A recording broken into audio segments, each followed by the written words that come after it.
Fala galera, bom dia aí, domingão. Estou de volta aí com mais um vídeo pro canal Senhor Gasparini. Hoje para fazer o pós-jogo aí Libertadores e Copa do Brasil, que rolou aí no meio de semana, e também o pré-jogo do Brasileirão, a 12ª rodada. Bom, inicialmente vamos começar falando aqui do Flamengo, o Flamengo que teve um surto aí de Covid-19, muitos jogadores infectados e vivendo naquela indecisão de ter ou não ter o jogo aí na terça-feira, né? O Equador também teve um acontecimento lá de um vulcão em erupção, a cidade ficou meio cinzenta aí, muita fumaça, mas isso passou e o jogo aconteceu com vários reservas aí do Flamengo. O Domenech teve um quebra-cabeça aí para montar o time para enfrentar o Barcelona nesse jogo, né? O Barcelona de Guayaquil. E conseguiu dar a volta por cima depois daquela derrota de 5-0 para o Independente Del Valle. Conseguiu ganhar o Barcelona de 2-1, com gols de Pedro e Arrascaeta. Logo no início aí da partida, né, do primeiro tempo, aos 6 o Pedro marcou o primeiro e a Arrascaeta aos 26. Depois o Barcelona foi para cima, querendo um empate. Logo no início aí do segundo tempo, descontou com o Martinez aos 3 e pressionou o Flamengo aí até a reta final, mas o Flamengo conseguiu arrancar aí essa vitória aí, esses 3 pontos muito importantes na competição. Então ficou nisso mesmo, 2-1. Parabéns ao Flamengo aí pela vitória, que mesmo com muita dificuldade conseguiu aí, né, os 3 pontos e tá bem colocado aí no seu grupo. Bom, agora o Vasco e o Botafogo, né? Vamos falar agora de Copa do Brasil. O jogo aconteceu na quarta-feira. O Vasco foi superior na partida, mas não conseguiu furar o bloqueio aí do Botafogo, não conseguiu marcar. Com isso, o Botafogo se classificou eliminando o Vasco para as oitavas aí, né, da Copa do Brasil. O Fluminense vai fazer companhia ao Vasco, foi também eliminado aí, né? Mas posso dizer que mais um vexame, né? Teve um vexame aí que eu me lembro contra o América do Rio Grande do Norte, na América de Natal. Aquele foi um vexame histórico, né, na Copa do Brasil, sendo eliminado precocemente. E dessa vez contra um time de Série A, mas não é aquele time cheio de tradição. É um time bem comandado aí pelo Wagner Mancini, mesmo perdendo o seu centroavante aí, o Renato Kaiser, continua sendo aquele time bem montado e partiu para cima do Fluminense aí, buscando a classificação e inverter, né, o placar da primeira partida, que foi 1-0, né, para o Fluminense. Mas o Fluminense aí, né, vacilou muito. Muriel, mais uma vez, teve uma noite assim decepcionante. Assim como o Flamengo no Brasileirão ele vacilou em 2 gols, nessa partida ele vacilou também. Logo no início aí, aos 10 minutos, uma bola cruzada fraquinha dentro da área. Era só segurar a bola, ele fez uma questão de soltar ali, né? E o Chico aproveitou e marcou o primeiro gol do Atlético Goianiense aos 10 do primeiro tempo. E só dava Atlético Goianiense no jogo. O Fluminense conseguiu achar um gol em bola parada, no escanteio, já no final aí do primeiro tempo, nos acréscimos, aos 50 minutos, com o Lucas Claro. O empate levaria o Fluminense às oitavas de final. Mesmo jogando muito mal, achou esse gol. Só que no segundo tempo, o Atlético Goianiense continuou para cima, pressionando. O Fluminense não mostrava nenhuma reação assim, né? O Atlético Goianiense chegou ao segundo gol, o além do ex, Marlon Freitas, revelado aí nas categorias de base de Xerém. Mais uma falha do goleiro Muriel, que realmente, depois da lesão, eu venho falando aqui, né? Ele chegou muito bem no Fluminense, mas teve uma lesão aí contra o Corinthians, desde que voltou, não voltou bem. E um chute forte, mais forte que o primeiro, que foi um cruzamento rasteiro bem fraquinho. Esse chute foi mais forte, mas o Muriel vacilou em soltar, espalmar para dentro da área aí, e Marlon Freitas aproveitou o rebote e marcou 2-1 para o Atlético Goianiense. E ainda teve tempo de marcar mais um com Matheus Vargas, já aos 48, aí, já nos acréscimos do segundo tempo. E finalizando o placar aí, né, 3-1 perante o Fluminense. Mais uma eliminação esse ano. A torcida tá pé da vida com o Odair Helmas, pé da vida com o time todo do Fluminense, né? Foram eliminados também na primeira fase aí da Sul-Americana, né, contra um time desconhecido, vamos falar assim, né, União La Calera, um time bem inferior, né, tecnicamente ao Fluminense, mas mesmo assim o Fluminense foi eliminado na Sul-Americana e agora na Copa do Brasil, perdendo aí a oportunidade de ganhar milhões aí na competição, né, e um caminho mais curto e mais rápido para chegar na Libertadores, né, mas vai ser mais um ano sem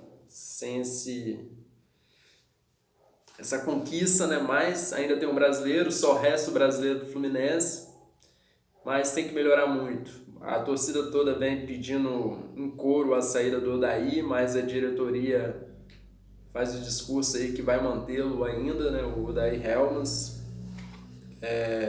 Provavelmente chegam alguns reforços aí, né, nas próximas semanas. O Lucas já tá certo, né? E tem também aí especulações do Léo Jabá que deve chegar também, né? Dois centroavantes aí, né? O Lucas é aquele mais de movimentação e esse Jabá já é mais ali fixo mesmo na área, né? Vamos ver se realmente estão dizendo que tá certo, né? Vamos ver se eles vão realmente chegar aí para compor aí o elenco do Fluminense. Agora vamos fazer o pré-jogo aí da 12ª rodada do Brasileirão, que começou ontem já, né? Mas hoje o Vasco encara logo aí o RB Bragantino às 11 horas da manhã em São Januário. O Vasco tem alguns desfalques, que é o Andrei, Ricardo Graça e Benítez. Estão no departamento médico, né, se recuperando. E Miranda, Felipe Bastos e Carlinhos devem ser os substitutos aí, respectivamente.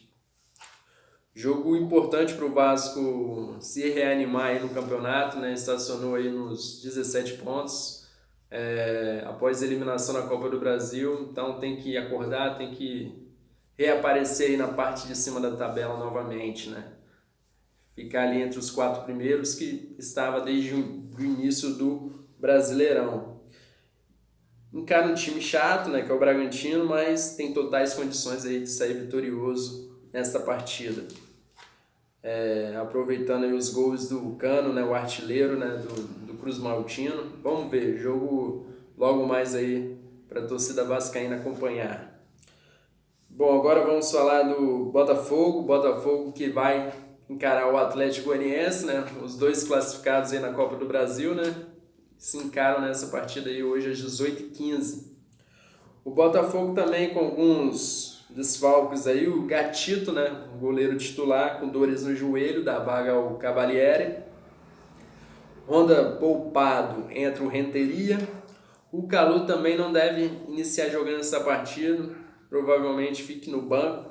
E quem deve entrar no seu lugar é o Davi Araújo. Jogo dificílimo para o Botafogo aí, né? O Atlético Goianiense vem muito bem. O Dragão, né? Tá jogando muito. Wagner Mancini montando um bom time aí, um time competitivo, um time chato de encarar, né? Agora o Fluminense também, a mesma história do Vasco, é tentar alguma animação aí no Campeonato Brasileiro, o único campeonato que restou. Encara o Curitiba segunda-feira às 8 horas da noite. Assim como o Flamengo, o Fluminense teve um surto também de Covid-19, 9 jogadores aí infectados, mas a maioria sim recém-promovidos ao time profissional agora, né? Alguns não, alguns estão desde o ano passado, e também tem um zagueiro, né? O Lucas Claro, que é o único assim de fora, né? Posso dizer assim, né? Um jogador contratado, né? Mas a maioria da base, eu vou falar os nomes aqui, citar agora aqui, é o Marcos Paulo e o Miguel, que são esses jogadores que estão no elenco profissional desde o ano passado. O Lucas Claro, que é de fora, né? Aí, os que estão aí, que chegou a atuar, né? O André, o volante aí, né? O Calegari vem jogando na lateral direita. Martinelli, que chegou a ficar no banco, juntamente com o Luan. Luiz Henrique e Nascimento. Esses são jogadores aí infectados, infelizmente, aí com esse coronavírus. Então vamos aqui rapidamente quem deve ser os substitutos, né? Porque tem jogadores aí titular. O Fred, já recuperado também do Covid, né? Deve entrar no lugar do Luiz Henrique. O Luiz Henrique vinha jogando, né? Fazendo esse papel de falso 9, né? Julião entra no lugar do Calegari e Matheus Ferraz no lugar do Lucas Claro. O zagueiro aí voltando, tendo uma oportunidade, né? O Matheus Ferraz. Bom, e o jogo do Palmeiras contra o Flamengo realmente foi adiado. O Flamengo pediu muito por esse adiamento, né, dessa partida. Foram praticamente infectados, como eu falei no início, que a maioria assim, do time titular, algumas reservas também, fora a comissão técnica e toda a diretoria do Flamengo contraíram esse vírus aí tão terrível que é o coronavírus. E o jogo foi adiado. Pela quantidade, sim, merece o adiamento, mas e o jogo de quarta-feira na Libertadores? Será que também vai ser adiado? O Flamengo jogou com base aí no primeiro jogo, né, que foi adiado entre São Paulo e Goiás, isso no início do Brasileirão. Se eles foram adiados, porque o do Flamengo não poderia ser adiado, conseguiu. Mas é um campeonato que começa a ficar meio confuso, com muitas partidas aí para trás, né, tendo que fazer lá na frente.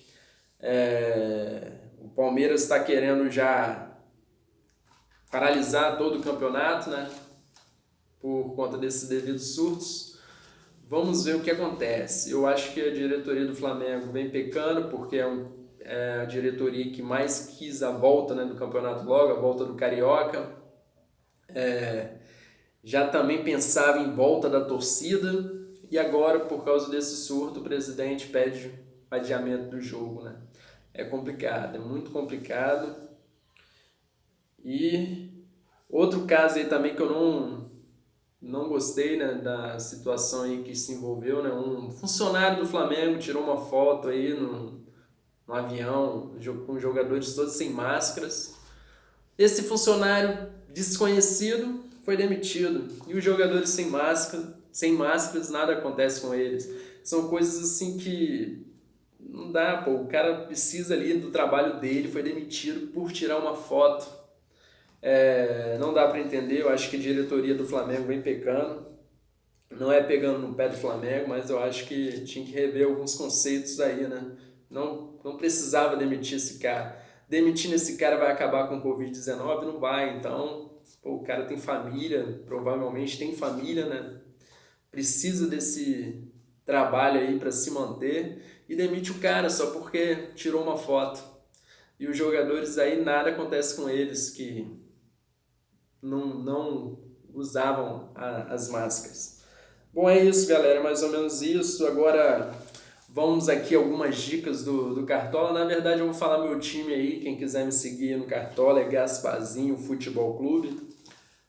Como eu falei, a rodada já começou ontem e meu time foi escalado assim: Fernando Miguel no gol, o Moisés e Abner Vinícius aí de laterais.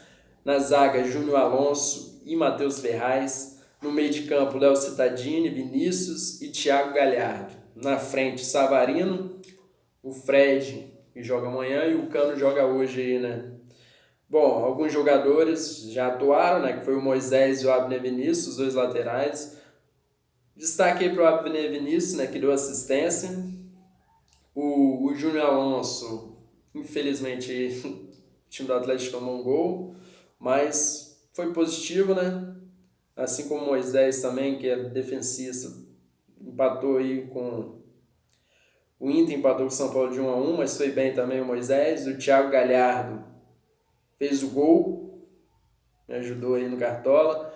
E o Savarino do Atlético também deu assistência aí para o primeiro gol do Keno. O Keno, mais uma vez, né, tem que destacar aqui também que 2 partidas consecutivas ele conseguiu fazer o hat-trick, né, 3 gols.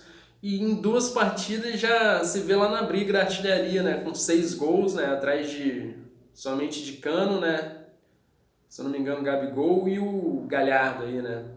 Então já briga lá em cima, em 2 partidas ele se vê na artilharia aí, tá jogando muito, né? Parabéns aí ao Keno, né? Mas infelizmente eu não escalei ele no Cartola, escalei o Savarino, mas que me deu uma pontuação boa aí também, juntamente com o Thiago Galhardo e o Abner Vinícius, foram os 3 melhores jogadores do meu time até então. Mas com a metade do time aí escalado, né? Metade jogaram ontem, me deram uma boa pontuação, vamos ver os restantes hoje, né? Hoje e amanhã. Lembrando que o técnico escalei o Ramon do Vasco aí, né? Que deve voltar também depois dessa quarentena que ele passou, né? Depois a Covid-19, que também foi infectado, mas já melhorou. Bom, galera, é isso. Bons jogos aí para todos aí, principalmente aos vascaínos logo mais, e os botafoguenses mais à noite, e o Fluminense amanhã, né? Fluminense e Vasco, os torcedores aí tenham paciências, né? Vamos ver se o time dá um sinal de melhoras e uma reação no Campeonato Brasileiro. Valeu, galera. Forte abraço. Não esqueça de dar seu like, seus comentários, suas dicas, suas sugestões.